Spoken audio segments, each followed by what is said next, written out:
секое купено шише, лименка или било што таму се носи назад и се добива паричка вистинска.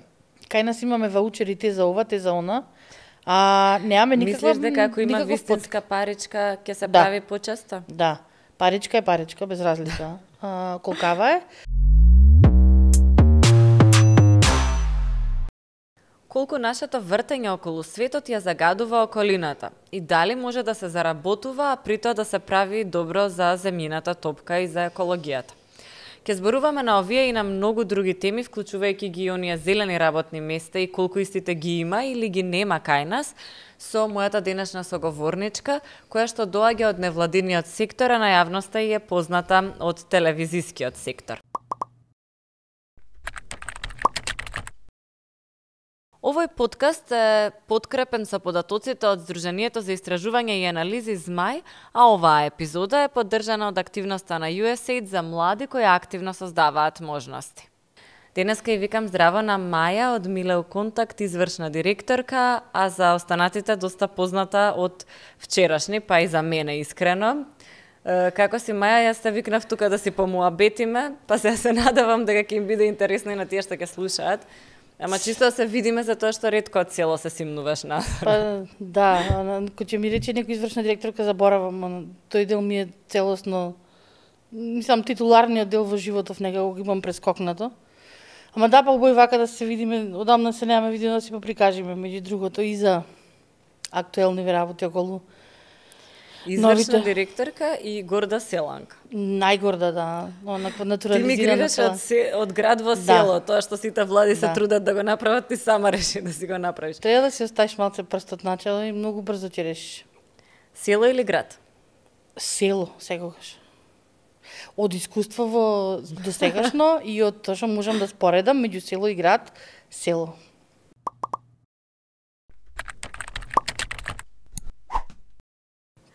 Маја, пак ќе кажам, значи, готвиш перфектно, кој пробал знае, некои те гледале на телевизија, па вајда ги пробале дел од рецептите, Или некои те погодиле следи или на ги утнале, Инстаграм. да. Или ги утнале, најверојатно. Јас некој не се ни осмелувам да ги пробам од оние ти што ги правиш пити и така натаму. А ти имаш и она, баш би си била и сведок на тегнење, Сум била, да. сведок на тегнење и знам како тоа сето изгледа.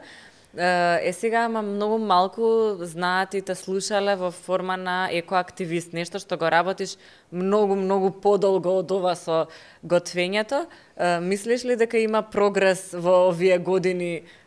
Колку се направија како си екоактивист? Па рачуне дека јас сум извидник од далечната 95-та, а од 96-та фактички првиот посериозен мој придонес и плюс ангажман ми од 96-та и оттаму наваму сум во генерално во тие води. Како беше во животов сум активист. Од секогаш. Мислиш дека да. има прогрес во свеста кај населението, институциите во делот на екологија? И економија после ќе те прашам. Има прогрес, има стагнација, има фаќање у долница, па после пак качување у горница. Генерално све тече, све се менува, исто и кај нас.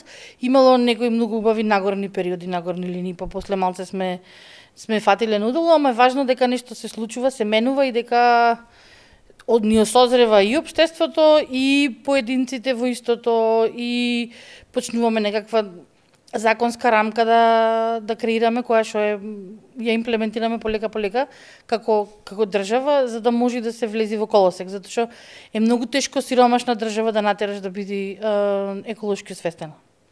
Верувам и ме интересира колку таа екологија и оние еколошки мерки кои што на некој начин Европската унија има луксус да си ги преземе и да ги направи, колку се возможни во држава која што е сиромашна и колку треба ние да внимаваме тие мерки да бидат достапни за луѓето. Зборувам, например, ако треба да се возат електрични автомобили, што одамна кај нас постои желба да се истисне дизел и така натаму, ама во реалноста тоа се многу скапи автомобили, најчесто населението не може да си ги дозволи, да не зборуваме дека немаме јавен транспорт, мора да користат автомобили голем дел од луѓето и практично имаме колку електрични автомобили во Македонија, веројатно лесно ќе ги изброиме ако пробаме, затоа што голем дел не можат да си ги дозволат.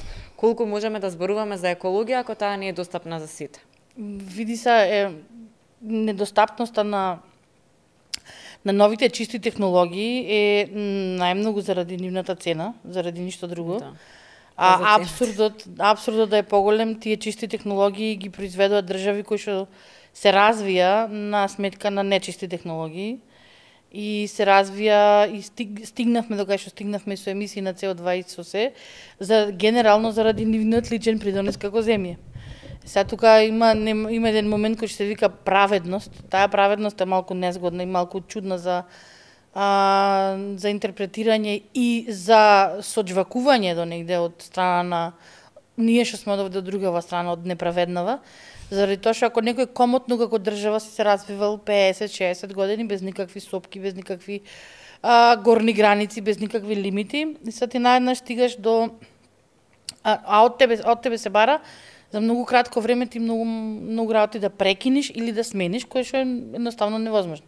Ама ние имаме еден период па на стагнација, на враќање назад, нешто кое што сме го имале во пракса востановено, сме утрнали и се треба да го вратиме некако назад.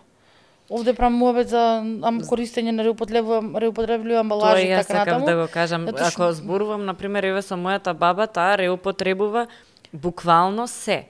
Значи, дури можам од незе да учам некои работи и па и од храната употребува се, амбалажата повторно употребува најчесто и така натаму.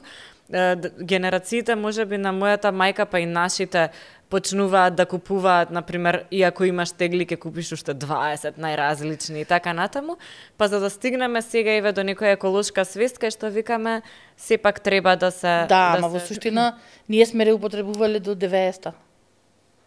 Да, добро. Значи, имаме само еден период, да, добро. Ние сме реупотребувале до 90-та, на смрт ти ако ти трече да купиш кисела вода, што се работи за една пластична коропа со 6 шишиња и се стаклени. И мора да ја однесеш празните да ги вратиш полните. Цела амбалажа беше стакло. Маслото беше во стаклени шишиња. Значи, тоа негде се миело, се реупотребувало повторно. Пластика беше екзотика и луксус. Лименките исто така, значи требаше да оди некој негде, најчесто во Грција, и кој ти треба да донесе лименка и ти лименката ја чуваш ко очите и ставаш на три ствари едно друго, затоа што биле недостаточни. Сега од една страна тоа е некаков си период на различен развој или на тие земји кај сме биле ние, кај биле другите. Ама од друга страна сме имале многу добри навики и многу добра пракса на реупотреба, дури и начинот на планирање на производство и на купување на репроматеријали и користење на ресурси од страна на компаниите во тогашно време, барем од она податоци што ги имаме, е со максимално искористување на нештата и со максимална реупотреба на се што може. Сега во Берлин се зачудив, извини, околу шишињата, затоа што тие имаат само или во најголем дел стаклени амбалажи повторно. Ги собираа бездомните лица кои што потоа си зимаат нешто по шише, значи со огромни колички во супермаркет, ги собираа амбалажите и ги носа и така си практично така веројатно преживуваат. Тоа е некој концепт, не велам дека е најдобар, според мене може и подобри концепти да се смислат, ама ете пример за како би можеле да развиеме нешто, да речеме на луѓе кои што им е потребно да се стават во системот, со тоа што со надеж дека тие нема да останат во тој систем и понатаму ќе прогресираат кон нешто. Види, не секој тие луѓе сака, ама не секој тие луѓе сака да биде ставен во систем, тоа е прво. Не се класично ставени во систем, тие се ставени во поглед на екологија, значи многу зависи целото тоа од нив, затоа што тие одат, собираат, ги носат во контејнерите, си зимаат некоја пара и им се овозможува да живеат на тој начин. Да, ама генерално рачунајќи дека во тој дел на светот таму, тие селектираат и рециклираат 30-40 години, 30 еве, од кога сме ние држава, нели? Едно е тоа, друго, имаш ти финансиска мотивација да го правиш истото. И тоа не мора да си бездомник, него секој купено шише, лименка или било што таму се носи назад и се добива паричка вистинска. Кај нас имаме ваучери те за ова, те за она. Немаме никаква... Мислиш дека ако има вистинска паричка, ќе се прави почесто? Да. Паричка е паричка, без разлика колкава е. ама со вистинска паричка мотивацијата е друга. И ние немаме никаква финансиска мотивација да селектираме воопшто, заради тоа што јас можам да селектирам дутре са бајле, сметката за ѓубре мене нема да ми се намали. Да. Ние сме држава која... Ниту пак добиеш нешто ако однесеш шишиња кои што ги користиш и ги вратиш на некој начин. Ќе добиеш лична сатисфакција, некаква. Има и таков дел од светов и таков дел од населението, кој што без разлика на тоа што нема никаква финансиска корист од истото, и селектира и реупотребува. Најчесто тоа се луѓе кои што, да речеме, се тргнати од многу други грижи, па можат тоа да го прават. Луѓе кои што имаат паричка. Да. На крај на денот све се врти на паричка, ама ние имаме еден застарен систем на наплата на комунални услуги, односно на ѓубре. Не знам дали некој знае, мислам праксата е од како беше од прошли век. Ние плаќаме ѓубре по квадратен метар на животен простор. Добро, не ти плаќаме... сметаш дека не треба сега се плаќа, да речеме, ако имаме стан кој што е 100 квадрати, ќе плаќаме повеќе од некој кој што има стан од 45 квадрати. Не е проблем квадратурата, проблем е колку луѓе живе внатре и колкава количина на отпад прават. Ево конкретен случај имаш куќа која што има, не знам, површина 90 квадрати и дворно место уште 200 и живее еден човек сам. И имаш стан од 50 квадрати во кој што живеат четворица, од кои што две се мали деца, едното е бебе. Количината на отпад што се не знам ствара од едно бебе, знаеш отприлика колкава е. И од друга страна плюс се четворица, од друга страна имаш една единка и сега тој плаќа дупло ѓубре од нив. А не прави ни четвртина, него ѓубрето кој што го прави 4 од бебето само ѓубрето, ако се меѓу, значи од бебето ѓубрето знаеш дневно колку е, пеленчиња и така натака се. Со тоа што тешко дека и државата кога ќе ги разгледа мерките кај нас како што има низок наталитет, тешко дека ќе удри баш врз овие семејства во што решиле да имаат бебе овде. Тоа па уште поинтересно да решиш да имаш овде во потомство, исто така многу интересно. Да не се депремираме само. Не. Една секунда. Може да се штеди без разлика дали сте 4 луѓе во семејството според мене или е еден. И не треба да бидат само парите мотив, ама кога се во прашање парите, едно време многу ни рипнаа сметките за електрична енергија. Си рипнуваат тие во зависност од тоа како се расположени, Евана да ти читаат саат. И тука има еден друг момент, со оние блок тарифи. И тоа влие. Секој месец сме ние на нож со нив. Ама ти многу добри совети еднаш даде за тоа како да намалите сметката. Мислам дека и моите сега после поскапување и тие совети не верувам дека може да дека ќе помогнат. Јас чисто да подсетам зашто сега тука го немаме видеото, ама ќе го додадеме. Советите на Маја за да се намали сметката вклучува неколку и беа многу корисни. Пример, ако е онлайн сметката, може да се прави од Zoom додека не се намали сметчето. Другата опција беше да се испере сметката па да се смали во машина за веш. Третата опција беше да се измеле сметката во... Тоа е рециклирање плюс на хартија, можеш поново да користиш хартија, тоа е плюс реупотреба на ресурс. Значи имаме реупотреба и сметка нема. Да. Ако се стави во миксер, например. Да, со водичка малку и се направи смеса за нова хартија. Имаш и сечење на аглите. Имаше да се сечат за да се намали и да се гледа од повисоко, така сметката ќе изгледа помала. Како ѓубрето од тераса, кога ќе гледаш долу пред дека е помало и кога ќе слезиш долу гледаш дека е мини депонија. Отприлика. Или можеш, например, да исклучуваш светло во соба што не ја користиш и тоа е опција и ред други апарати. Не мора ни да му ја мислиш сега толку. Добре. Затоа што сега постојат целосно такви паметни системи кои што доволно паметен да штекер или прекидач за штекер и прекидач, какви македонски зборови се. Не знам какви се на македонски, никогаш не сум прекинувач, не е ни битно. Не знам ни јас инаку ќе ти помогнев, ама добро. Сијалици. Ќе го ставиме од титул. Постојат исто така сијалици кои што се на сензор, значи генерално ако во 2023 купуваш и користиш живи овакви волфрамови сијалици, треба да си, не знам, треба да си да се расфрла со пари, пошто најкраток век на трајање има и најмногу струја трошат. Имаме сега можност да се расфрлаш со пари, онака баш да ти е гајла за живот на средина. Купи 40 сијалици, од тие, од 20 денари. Вака. Ама, да, и после тоа рика секој ден. И имаш моменти, не ни мора поќе да гасиш светло. Доволно е да монтираш такво некој паметно уредче, паметно штекерче, и знае дека ако 10 минути нема движење во просторијава, само ќе се И тие штекерчиња треба да се информираат луѓето дека може да ги монтираат пред се и да бидат или ефтини или субвенционирани или барем за одредени категории на луѓе да им бидат дадени од држава, не мора од држава, меѓутоа да им бидат субвенционирани на некој начин, Види за да сега, можат да ги добијат. Ако се Инаку, субвенционира, ако нема паричка, како беше? А ја преби субвенционирала такви работи, отколку да субвенционирам тротинети. Што имаш против тротинети, Маја? Прво, тротинети се субвенционирани само во главниот град на државата, нигде на друго место едно. Друго, тротинетите пак користат некаков извор на енергија за полнење. Трето, веќе представуваат некаква чудна препрека во сообраќај, исто како велосипедисти на тротоар и како автомобили со 4 светла, со вакво со штоп и 4 жмигавци уклучени негде на тротоар.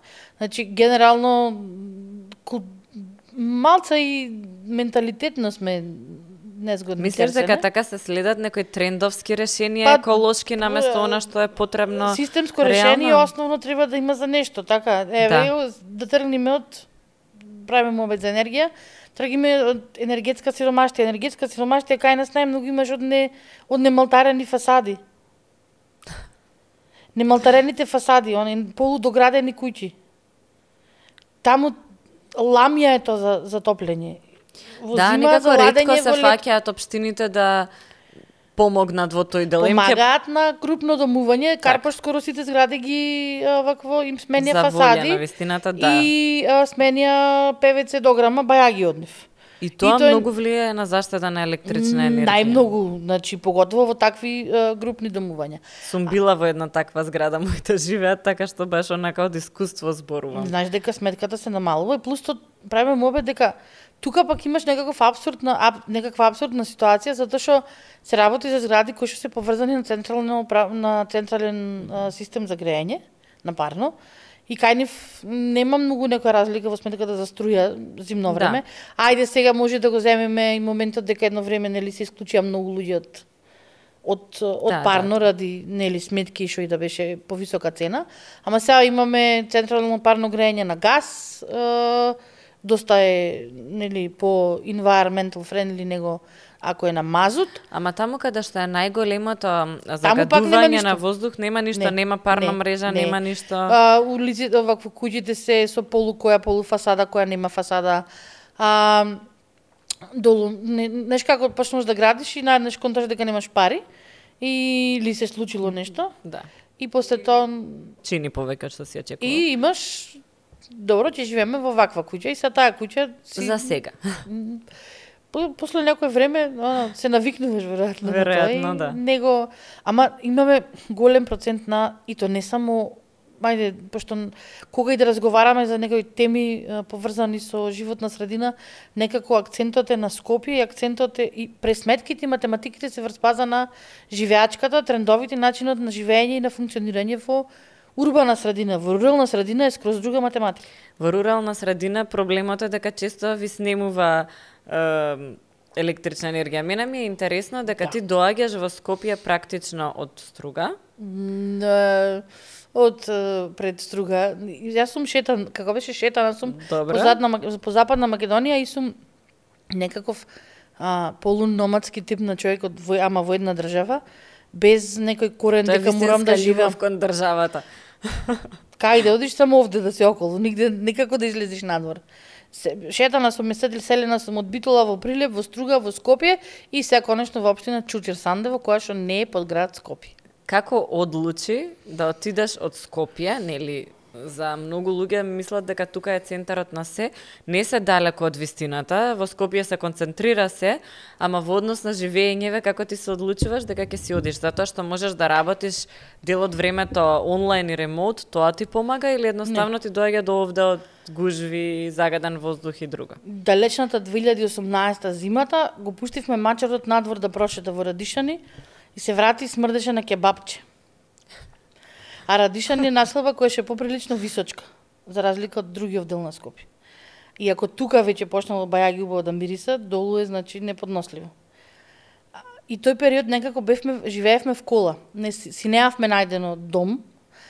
Беше нека математика или кај мене или кај тебе, ама ни ваму ни таму. Ни јас кај него бев кај мене, ни тој кај мене беше кај него. И беше многу, мислам, бевме во потрага. И љубовта ве однесе кон селото. И бевме да се фактички после некој ден од кога се врати Михајло со мирис на кебапче, бевме на Скопска Црнагора горе на Бродец малце да земеме воздух. И видовме една табла во куќа да се продава. Скроз случајно го запишав бројот на телефон и после другото све е историја, значи без се план. Јавивте вие продада. Не, таму се јавивме, се видовме, бевме на Бродец горе, ама на Бродец немаше куќа што ни фаќа око за живење. Затоа што генерално беа викендици, се викендица и куќа за живење има разлика. Тие барем тогаш што беа во понуда беа помали, некакви тесни, некоја беше ко вагон, некоја како оно. Ама не се најдовме таму и рековме дека долна граница на спуштање е побожие. Под побожие нема резон, тоаш може да живееме в град. И све испадна вака так, буквално без мислење, без памет, без како ќе го решаваме моментот со ремоут работење или не. Ова е 2018-2019, немаше ни корона, немаше ни од дома работење, немаше ништо. Добро, ти си екологист, тебе и за работата може да ти биде плюс затоа што живееш така како што на некој начин проповедаш дека треба да се живееш и на село. Па не треба си да живеат на село, ама тие што живеат в град треба малку да дишат и треба да престане да се гради и треба да да се развива селото, на крајот од денот не може па да ви снемува електрична енергија. Па не, само тоа треба да се развива државата, не може се да е во Скопје и не може секој да мисли дека ако не живее во Скопје пропушта нешто од животот. Имаме таков некој систем на поставени и административни работи и институции, се да е на едно место. И сега ти види, институциите по мене може да се раштркаат тогаш кога ќе се дигитализираат. Во моментов како е, ако треба да патувам низ Македонија за да решам работа, боли да се у една зграда нека ги стаат и да завршат све во центар да нашива. Па да не може ни да влезеш, ни да излезеш од таму, знаеш. Тоа е исто многу може да бидат некаде на страна, ама некако блиску една до друга да можеш барем во 2 дена да завршиш. 2023 е, значи се слагам така, дека треба да биде онлайн 90%. Ше која се качи на месечина, баба Мишо не веруваш. Ама уште може би уште не верувам. Ама уште сме со 4 примероци. Да, јасно ми е, се сложувам и дефинитивно нема логика тоа што се случува. Најголем потрошуваш на хартија, мислам дека е собрание и влада на РСМ. Па чекај да се трнеме малку од администрација, да одиме во приватен сектор. Може ли приватниот сектор некако да помогне? Може ли да се прават пари преку некои еколошки бизниси, циркуларна економија и слична?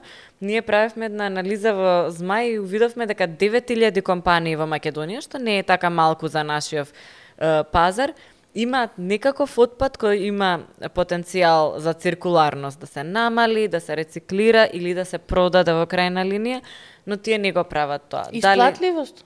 Немаат исплатливост или не знаат? Што мислиш од тие две? Прво, кој ќе ти каже некој ѓубре, сите бегаме од ѓубре.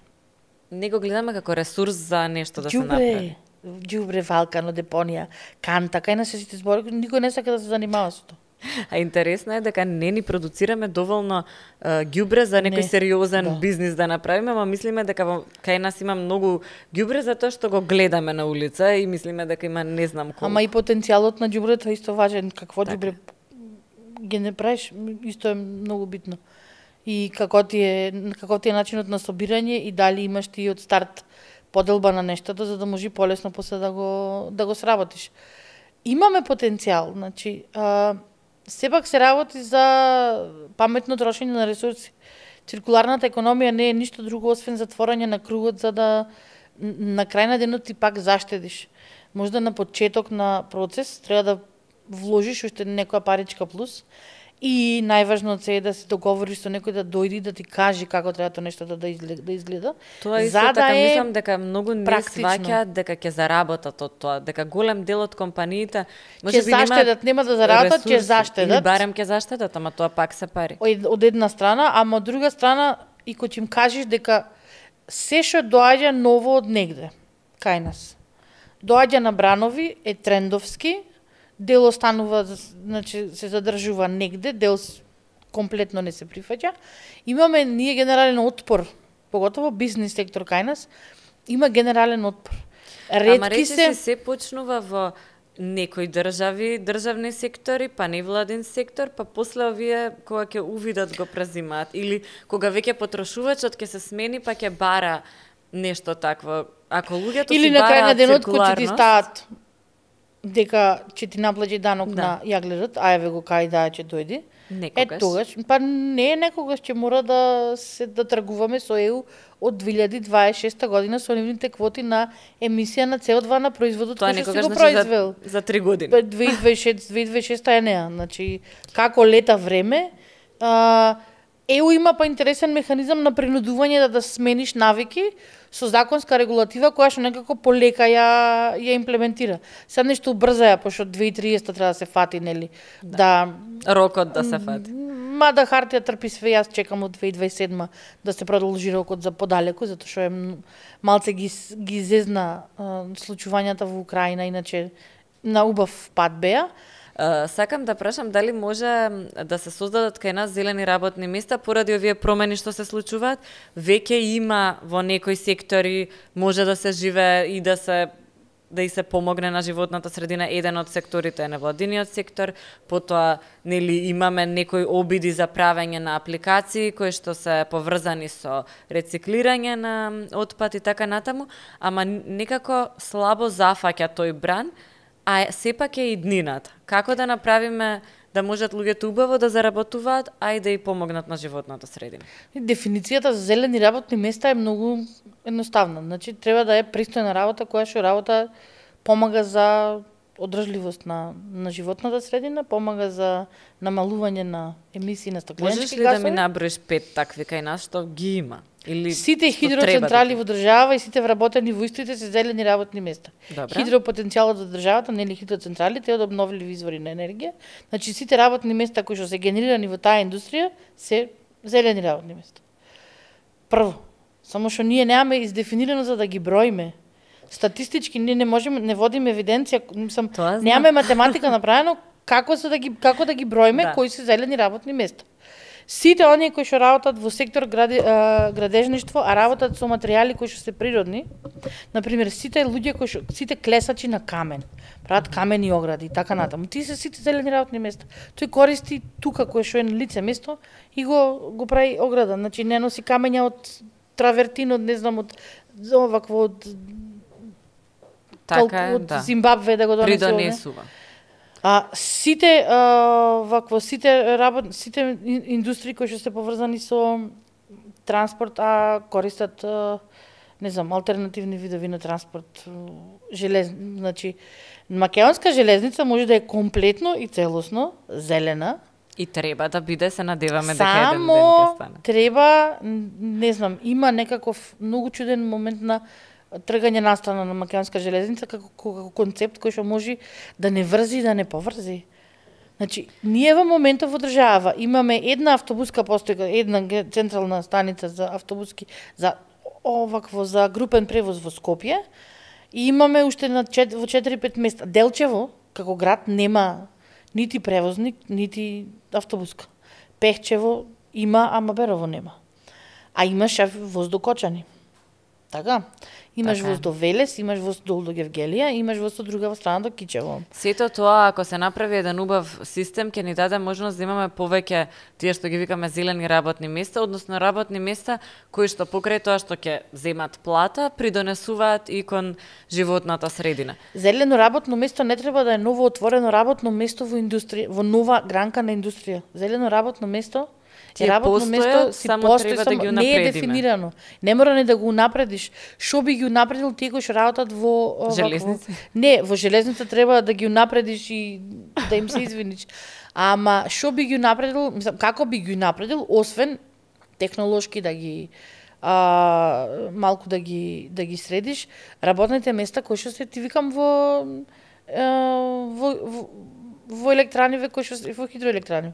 Тоа се зелени работни места, скроз Добро е да ги престои имаме, да ги изброиме, да знаеме каде се и да знаеме која е насоката, па на крајот од денот, и ако дојде компанија во таа област, ќе знае каде да најде работници низ Македонија кои што можат тоа да го прават, а за нас како држава веројатно таков тип на компании ни се подобри од некој друг кој што да речеме загадува и прави штета. Имаме, да, такви имаме. Такви си имаме, да. Имаме и желботека за нови отворање на нови рудници, на пример. Меѓу другото и така натаму. Имаш ти цела индустрија, на пример, сите што собираат отпад, сите кои што се влезени во Синџир од било кој дел од отпад, се зелени работни места. Така е. И допрва таа област ќе се развива затоа што ресурсите на земјата не можеме во недоглед да ги користиме така како што ги користиме. Веројатно можеби може, ама ќе ги гледаме последиците, веќе се случуваат. Колку можат младите и ние како активни се уште на пазарот на труд да одбираат работни места кои што немаат во себе некоја доза на активизам. Колку веќе го имаме тој луксус да работиме само за пари. Нормално дека ќе има луѓе кои што ќе работат само за пари, ама кога веќе ја носиме одлуката дали ќе направиме добро или дали ќе работиме нешто кое што прави повеќе штета отколку добро, колку е тоа нешто што новите генерации нема да го имаат како можност. Колку ќе мораат да мислат дали работното место ми е зелено, дали мојата компанија загадува и така натаму. Имаме веќе примери такви. Ама новите генерации се поинако и растени и новите генерации има малце поинаков начин на образование и малце поинаков поглед на светов и се малце бајаги по понапред со материјалот. Па да, ама и со свесноста до негде. Не сите, секако, нели? Ама стереотипи развиваме. Па не развиваме стереотипи, ама сега има да сме во право. Значи имаш едни, други, трети, пети. Секој е различен со сите карактеристики што ги носи и нели колку поразлични, толку поарни, ама имаш еден дел на млади кои што се на пазар на труд и него не му е прва и единствена важна работа да се вработи колку му е платата. Има млади кои што размислуваат каков е, не знам, јаглеродниот отпечаток на компанијата во која што работи. Да. Каков превоз се користи, ќе се зголемува, ама од друга страна ти викам, такви се мерките и таква ќе биде за регулативата, што ти ако сакаш да опстанеш, да имаш бизнис и да имаш профит некаков, ќе мора да ги да размислуваш на тие така, моменти. Заради тоа што евеа 2026 евеа, ние сме како држава во некој си завршен процес на развивање на методологија како би мереле и би не плаќале емисии на вакво данок на јаглен, на вакво на јаглерод. То не е нити наивно, тој ще плюс дополнителен данок за бизнисите, правиме обед за цел еден целиот пазар ќе се промени, ќе се измени заради новите регулативи кои што следат. Кај нас уште сега, ама ние сме далеко од тоа, ама ние обично така за се мислиме, ние сме далеко од тоа и после мавни поноси. После тоа доаѓа и сме неспремни. Секогаш. Мора да размислуваме дека и ако си мислиме дека сме далеко од тоа, ако во соседството се случува, ние граничиме со Европска унија, треба веќе да се мисли како да се доближиме. Ако сме далеку, треба да размислуваме да се доближиме, а не само да го буткаме подоле проблемот некаде на листата. Доктори сме за буткање на проблеми едно, второ доктори сме за давање добри совети. Не, за многу смешни времени решенија кои што се да има ефект сега, ама на долг рок се многу погубни и многу жални. Дали мислиш на кесите кои што само им ги секоја рачките? Значи, многу супер идеја. Ама сега ти имаш за кеса со рачки 15 денари, али кеса без рачки е без пари. И при тоа никој не размислуваше за процесот на промена на сите оние работи кои што, мислам, начин на работа со сите оние работи кои што мора да има мора да има кеса, не мора да има кеса, ама требаше да се дај период на усогласување во рибарница во што ќе ти ги дај рибите. Да. Така е, се слагам. Од дома ќе ти дозам пајнца да знам дека нема. Добро, ама и за тоа ми треба време. Меме на интернет кое што вика многу сум екоактивист додека не ми дадат онаква хартиена цевка да пијам од неа, па не ми се распадне. Па се распаѓа на пола да, пиење. Да, треба и подобри решенија има да се понудат. Има несреќни решенија. Да, ама има. патот е натаму и треба да размислуваме. Предпоставувам и оние кои што не гледаат и планираат да почнат бизнис, или оние кои што се веќе нешто работат, или пак се во компании кои што се занимаваат со, кои што не се така еколошки, треба да се запрашаат и да сватат дека оваа промена ќе се случува и не треба да ја ставаме под тепих, туку треба да размислиме како да придонесеме или можеби да бидеме дел од тој тренд. Многу е важно нештата да се прават со мислење. Со анализа, со пресметка и со консултирање со некој што знае нешто за истото. Кај нас бизнисите, мада и то почнат да се јавуваат ли бизниси да ве контактираат некогаш нормално за дека не. Совети? Добро. Јас очекувам нормално дека да, ама нормално дека не. Имаш ти вака, имаш нагорна линија и во тој дел. Има бизниси кои што сватија дека има и текако добри мерки кои што можат да се искористат за ти сега да интервенираш во твојот бизнис и дали е производство или како и да е, за да можеш да си го модифицираш за натаму да ти е по некакви стандарди, да ти е ушалтан и така натаму. Има бизниси кои што уште газдата е да бос, тој, значи фрлам клучот Мерцедес на маса, страшно лош дизел возам, ама јас како ќе кажам така е, и секое што иде ново од негде ти вика, многу знаете вие како се работи. А имаш бизниси кои што веќе имаат цели тимови за развој, работат на планови, работат на планско производство, све им е планирано, све им е математички некако врзано до негде и имаат некаква траекторија по која се движат. А имаш и и тие најверојатно ќе стигнат во Европска унија, па имаме и доста компании наши кои што веќе извезуваат и играат по тие правила, дали затоа што мораат или затоа што имаат повисоки цели и така натаму. Не сме дека не можеме да кажеме дека не постои. Мали сме за да си играме држава сами со себе. Не можеме да си играме продавачки како јас и ти што можеме сега да си играме овде со ова и да ти го продавам јас за парички што собереш ти од дрво, така и да си играме продавачки од деца. Значи мали сме за таков момент. Нас не очајно мораме ни треба за да имаме успех да се отвориме, да правиме нешто наше и да бараме пазари кои што пазари, како што кажавме, многу брзо се менуваат и прават зелена транзиција. Дали таа ќе биде праведна, допрва ќе гледаме и ќе видиме дали ќе се фокусираат сите тие средства само на едно место или сите луѓе ќе имаат некаква придобивка од тоа. Види, малку тука има и ама сад за волја на вистината малку тука има малку поголем маркетинг.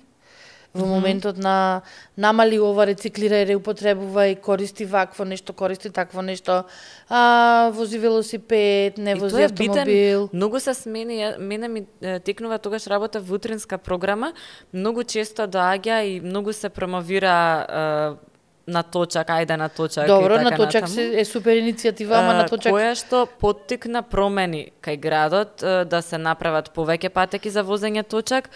Не само тие, потоа се придружи и многу други иницијативи, да не фокусираме се на нив. Меѓутоа, многу луѓе почнаа се повеќе да одат со точак на работа.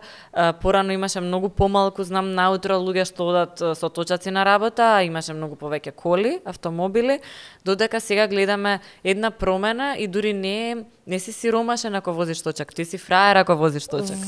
За волја на вистината, тоа е еден од трендовите кој што беше угоре удол. Значи, до пред 90-те како велосипед беше едно од основните превозни средства, па 90-ти, рани 2000-ти беше тоа, тоа само сиромашни бегај, па сега се врати пак назад, ама генерално е превозно средство кое што сме го имали во низ историја во државава и не велам дека е нова. Не, ама еден од трендовите што ти викам за здрава животна средина е велосипедот. Значи имал некој пик 70-ти, мада и 80-ти. Јас немам ништо против автомобили. Прво мислам дека кај нас се незаменливи, нема јавен транспорт, мора да се возат автомобили. Имам против начинот на тоа какви автомобили има и колку ние им даваме алтернатива на луѓето за тој автомобил. Затоа што во Скопје има автобуси, ама во многу голем број од општините низ Македонија нема автобуси, нема јавен превоз никаков, помеѓу општините нема опција како да одат два градови кои што се блиску и кај нас е тоа да речеме се уште и потреба, може ќе се менува, може не. Јавен транспорт кај нас имаме во Скопје, Куманово, Битола, Прилеп. Толку. Велес не знам дали има. Ама нема некогаш нема ли ни меѓу градови? Охрид има. Струга Охрид е автобусчето и она му на Кепешта не оди.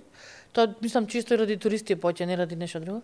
Ама генерално зашто да не? Ние сме туристи. Меѓу градови и тоа имаш еден момент кој што исто така многу смешен, меѓу градови, ама имаш меѓу градови од кај да одиш за негде мора да стигнеш до Велес за да отидеш до другото место. Да, патна инфраструктура на комплицирано. На една рака држава. Ако брзаш некаде треба да бидат и практични, затоа викам, ништо повеќе не е тој еднаков или правичен или праведен развој во делот на екологијата, колку што решенијата треба да бидат практични. Не можеме вечно луѓето кои што немаат финансиски средства да ги обвинуваме затоа што сакаат побрзо да стигнат до некаде и затоа што немаат да си купат автомобил од 80.000. Не непрактични, ние имаме несреќни решенија. Добро. На грешките се учи. Она што сакам да го кажам, значи првин имаш еден момент кој што ти вика користи ова, не користи ова, ова е по не као ова енергетски ефикасно, ова не е, ова е за чиста животна средина, ова е за ова мија лименката од домати кој ќе ги извеш доматите од дженемо негде дојдени, нели, ама се во лименка, па металната, па мија да ја реупотребиш или реупотребувај ова, она, намали емисии на CO2, вози се по тројца, четворица во кола. Значи, има еден куп такви мерки, има еден куп такви работи кои што ни ги секојдневно од сите страни, без јас доаѓам од невладен сектор, сме имали цели кампањи како да се штеди на вода, како да се штеди на струја, и наеднаш имаш фудбалер 7 пати неделно лета со авионот од точка А до точка Б. Така и често луѓето се нервираат кога ќе го видат тоа, викаат што сум јас, зошто јас да бидам неважен и да го реупотребувам ова шишенце, додека некому безпотребан, јас не велам дека треба комплетно да нема приватни летови, ама треба да се регулира зошто и кој може да ги користи. Ако е некој доктор што мора да стигне на операција, во ред. Ако се работи, еве сега за жал имаме меѓународен конфликт, па мораат да стигнат да се договорат за што побрзо тоа да заврши, ако се животи во прашање и ред други работи во прашање, во ред. Ама за шетање не мора. Правиме муабет за авиони на приватни лица, не правиме муабет за авиони кои што се важни за, не знам, дотурна хуманитарна помош, така натаму. И сад наеднаш си викаш добро, значи јас ова што нега сам светло. Тој отпечаток CO2 и типов што 7 пати се вози со авионов наваму натаму, ја нема цел живот да оставам лампата запалена, нема да достигнам еден лет негов. Главната, централната манифестација против за ублажување на климатски промени се вика КОП и секоја година се одржува во друга држава. Лани беше Египет. Така и јас тоа го гледав и баш дека КОП имаше дошле со приватни авиони. Значи, бројката е над 100 приватни авиони од председатели на држави од така натаму. Па барем за настанов кој што е маркетиншки покриен и кој што е тој период доста актуелен, дојдете со нешто со поскромно, со кола, со воз, со автомобилче. Грета Тунберг направи бум кога одеше во Америка со едрилицата. Да. Ако ја израчунаш од друга страна математиката на емисија на CO2, за оделата што се направени за цел екипаж, за едрилицата и за се што е таму, времето кој што го поминале тие и така натаму, помалку ќе кошташе емисија на CO2 Грета да леташе со комерцијален лет со уште 400 души во авион. Ама, маркетинг моментот тука беше многу јак. Грета оди со брод. Так. Затоа што не сака да промовира лет со авион.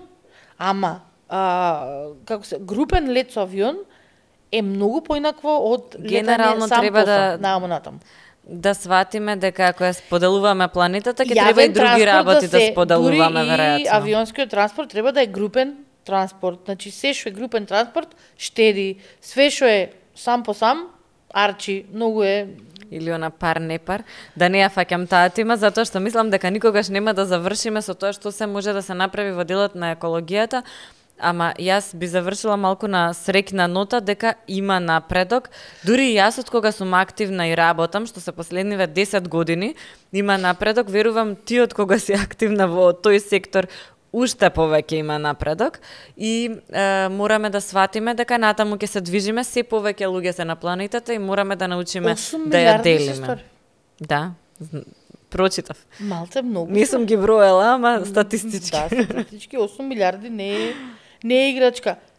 Затоа треба да размислуваме малку и за следните генерации, што на нив ќе им оставиме, како да им оставиме нешто и како да воопшто имаат, нели, живеалиште кое што е подобро од она што ние сме го наследиле и што го живееме во моментов. Најдоброто по она кое што го гледам од генерации уназад или имаме некој конфликт на генерации, нели се со овие кои што се родени и израснати, односно го фатиле СФРЈ и ние останатите. И го гледам тој конфликт и го гледам тој начин, од која визура кој ги гледа работите. Најубавиот дел од животот за сите е некоја младост која што имале. И после тоа и сите викаат, вие кога сте млади, не е добро, а тогаш беше супер. Најубаво. Не, јас мислам дека веројатно и за секоја генерација има своји предизвици и има некои убави моменти, дефинитивно има некои што фатиле потешки години и некои на кои што им е полесно малку да живеат. Јас сум од тие со годините најтешки, со сите приемни и сите па видиш што убаво си отиде на село да живееш. Видиш на крај на денот, како вели Девид Бол вика дека што и да правиш на крај да ќе завршиш баш таков каков што си требало да бидеш од секогаш. И тука стварно нема зезање, значи така се свиѓа дека привршуваме со Дейвид Боуи, а следниот пат ќе те викнам да се коментираме Пити. Мислам, јас тоа би сакала. Сакаш да ги коментираш, да ги дегустираш, са има разлика. И ќе ги дегустирам, не знам колку ќе им се слуша на луѓето мљацкање на микрофон, ама ако ништо друго ќе ги натераме да им се пријаде, а се надевам дека денеска ги натеравме малку да подразмислат во која насока сакаат да се развиваат и во која насока треба да се развиваат. Едно од неколку работи кои што сакав да ги спомнам, а се важни за поединци, мислам индивидуално. Целиот момент на намалување на користење на хемија дома многу помага во зачувување на цела планета. И како да намалиме? Многу просто едноставно, не купуваш 450 различни детергенти. Сите се исти. Чистиш со оцет? Можеш да чистиш со оцет и да го измешаш со лек за све. Нели, така. Не се фарбаш. Не лакираш ногти. Од козметика страна користиш... Да ги ставам позади грб моите. Не, значи ова се практични совети примери каде може да се заштеди. Значи не се фарбаш, не лакираш ногти. Јас ова со оцетот го правам, ова другово нешто малце потешко ми оди. Козметика не со лопати да се купува, значи многу малку, колку плюс има еден друг момент, колку повеќе се ставаш на лицето работи, толку побрзо, мислам толку пого надворешните фактори повеќе ти влијаат затоа што цело време нешто пробуваш да го заштедиш така натаму. Има работи на кои што се штеди, али што не мора да купуваш секоја месечина. Не секој нов тренд мора да се следи, да се прати. И никогаш не, барем последниве, не знам колку, 7-8 години, купувам строго природни материјали и ништо друго. И ги носам најдолго што може, ако е скинато, се шие, не се фрла. Че тие се некои моменти. Пегла дома, не, мислам, стои така за грејата, не ја користиме. Обично идам со штипки овде, ми се познава на алиштата. Не можам да ги видам од овде, ама верувам дека ти се... Еве ги имам. веќе се израмнија на тебе. Се подизрамнија на мене. Ти благодарам и фала за практичните совети кои што ти ги правиш и живееш. За сметките, нели, намалување, овие стварно се... Овие навистина може да се искористат, за разлика од тие што на крај пак ќе дојде за плаќање со извршител. Ако планира некој да ги тие совети да ги применува, да се оградам уште од сега да не ме посудои, значи тие совети се неприменливи за намалување на електрична енергија. Направени во саркастична форма. Да. Ти благодарам, Маја, и се гледаме, се надевам наскоро.